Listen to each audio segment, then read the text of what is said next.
नाथाय दिनै सासे आसामनि नलबारियाव मावनाय सयल कनजारभेसनाव मावनाय सासे बेक्तिया थैनानै थांबाय। बे थैनानै थांनायनि बिसारलाया दिनै बिफानि जायगायाव मोननांगौ, बे नलबारियावनो मोननांगौ बा बबेबा जायगायाव बियो मोननांगौ। नाथाय नलबारियाव मावनाय बा आसामाव मावनाय सासे थार्ड ग्रेड फर्थ ग्रेडनि सासे बेक्तिया बोरै मसलपुरनि सयल कनजारभेसनाव बोरै एपइन्टमेन्ट मोननांगौ?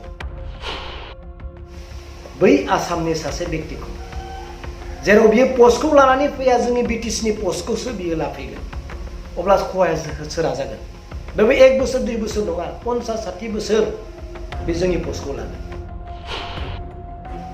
दिनै आङो जोंनि संगठन आफादफोरखौबो जोंनि खावलायदों, बिना मतलबाव संकसनिफ्राय सदियासिम प्रेस मिट होग्रा बिथांमोनखौबो आं खावलायनो सानदों। बिना मतलबाव बिना कारनाव लाब गैयै लक्षण गैयै खामानिफोराव घटनाफोराव प्रेस मिट होस्लायस्लाय जायफ्रा दिनै जोंनि पावारखौ लांनो नागिरदों प्रेस मिट हो। आरो मानगोनां प्रमद बर' सार बिथांखौ खावलायदों, बे एपइन्टमेन्टआ केन्सेल जानांगौ आरो आं नोंथांमोननि गेजेराव फैफिनगोन, बे केन्सेल जायोना एप्रुभ जायो।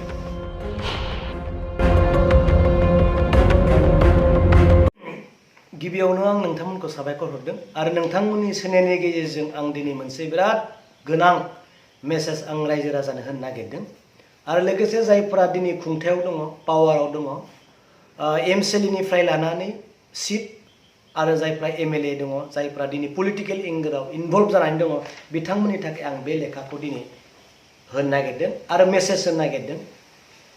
दिनै जोंहा जिथु 6 सिडिउलनि जिथु पावार बे दासिमबो दङ होननानै जों दिनै फोथायो आरो थानांगोन। नाथाय मोनसे आनफर्चुनेट मोनसे जाथाय, जाफेरै जाथाय, दिनै नैबे लेखाखौ नोंथांमोना नायबा मिथिगोन, आं नोंथांमोननि गेजेराव होगोन। दिनै थार्ड ग्रेड आरो फर्थ ग्रेडखौ जोंनि बे 6 सिडिउलनि जिथु काउन्सिल बियो गावनो होनो हायो आरो बेयाव रावबो दिनै इन्टारफेयर खालामनो हाया, गावनो सिलेक्सन खालामगोन, गावनो होगोन। नाथाय दिनै सासे आसामनि नलबारियाव मावनाय सयल कनजारभेसनाव मावनाय सासे बेक्तिया थैनानै थांबाय। बे थैनानै थांनायनि बिसारलाया दिनै बिफानि जायगायाव मोननांगौ, बे नलबारियावनो मोननांगौ बा बबेबा जायगायाव बियो मोननांगौ। नाथाय नलबारियाव मावनाय बा आसामाव मावनाय सासे थार्ड ग्रेड फर्थ ग्रेडनि सासे बेक्तिया बोरै मसलपुरनि सयल कनजारभेसनाव बोरै एपइन्टमेन्ट मोननांगौ? दिनै आसामा हरबाय बिथांनो एपइन्टमेन्ट। बे आनफर्चुनेट घटनाफ्रा मानो जादों, मानो थाखाय जादों? पावाराथ' जोंनिसो, जोंनो होगोन, जोंनो खालामगोन बेखौ, बे 6 सिडिउलनि काउन्सिलानो। नाथाय दिनै बेबायदि स्कपखौ मानो लादों? सोर खालामनो नागिरदों? दिनै आङो बे फाइल नम्बरखौ आं बुंनो सानदों, बिटिसि सयल 501/2010 बिनि फाइल नम्बराहाय। बिनि थाखाय एनअसि नागिरदों।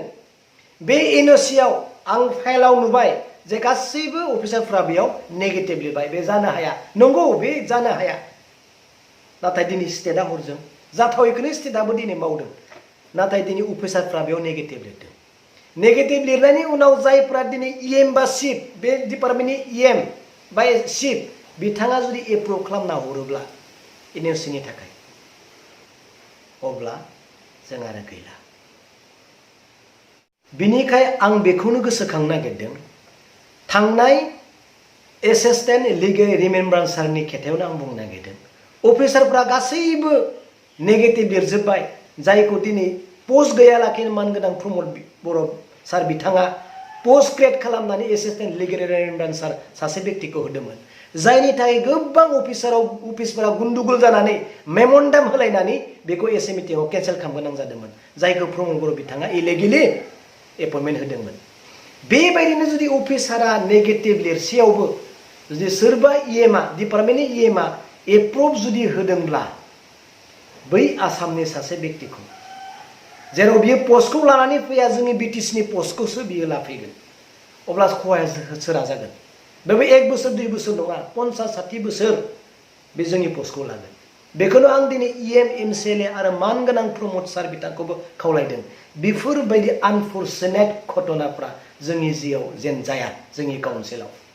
दिनै आङो जोंनि संगठन आफादफोरखौबो जोंनि खावलायदों बिना मतलबाव संकसनिफ्राय सुदियासिम प्रेसमिट होग्रा बिथांमोनखौबो आं खावलायनो सानदों बिना मतलबाव बिना कारनाव लाब गैयि लक्षण गैयि खामानिफोराव घटनाफोराव प्रेसमिट होस्लायस्लाय जायफ्रा दिनै जोंनि पावारखौ लांनो नागिरदों प्रेसमिट हो जायफ्रा दिनै बिटि सेक्रेटारियेटआव 18 लाख मान्थलि लागासिनो दङ बाहेरनि मानसिया बेफोरखौ खबर लाना दिनै प्रेसमिट हो बिटिआर एकर्डआ दिनै जानो थाङाखै जायाखै बर्तमान बिफोरनि थाखाय दिनै हाजार हाजार प्रेसमिट हो बिना मतलबाव दा हो देयार इज नाथिं जायखौ नुदों जेयाव जेबो गैया थांना थानो थाखाय दिनै रायजोनो जोंनि समाजनो जोंनि रायजोनो पावार नांगौथ' नैफोरबायदि लेखाखौ नायनानै दिनै प्रेसमिट हो होननायखौ आं दिनै लुबैदों खावलायदों दिनै साफ्रोमखौबो आरो मानगोनां प्रमद बर' सार बिथांखौ खावलायदों बे एपइन्टमेन्टआ केन्सेल जानांगौ आरो आं नोंथांमोननि जेराव फैफिनगोन बे केन्सेल जायोना एप्रुभ जायो आं फाइल नम्बरखौ नायखाबाय लिरनाय नट्सखौबो नायबाय 501/2010 बे फाइला दङ आं बेखौहाय नोंथांमोननि जेराव लाबोगोन बियो इमिडियेट केन्सेल जानांगौ